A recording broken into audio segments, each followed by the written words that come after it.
Miami, Florida. Tourists from all over the world come to the Miccosukee Indian Village for traditional foods, handmade crafts, and Kenny Cypress's alligator wrestling show. Climbing into a pool of hungry alligators is a terrifying proposition, but not for Kenny. He's lived and worked with these dangerous reptiles all his life. Kenny begins his show by wrestling this 10-foot, 350-pound gator out of the water.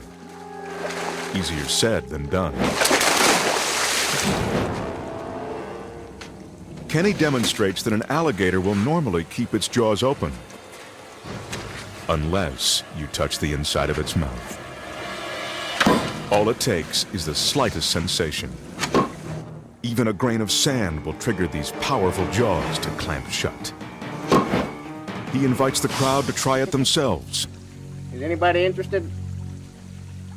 As always, there are no takers. Kenny continues with his usual routine, unaware that his good luck is about to run out.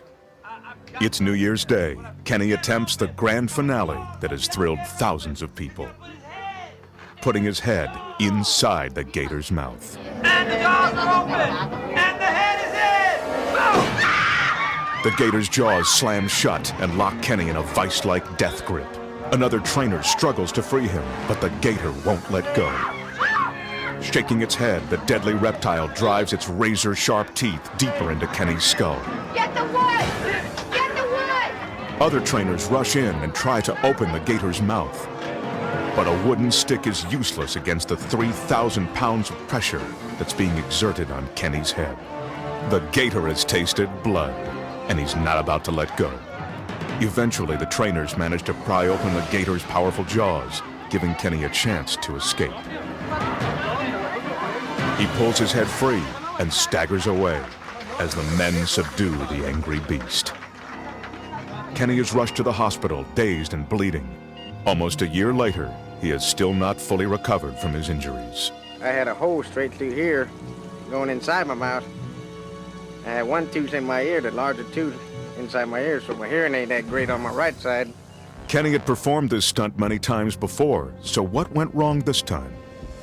I got careless.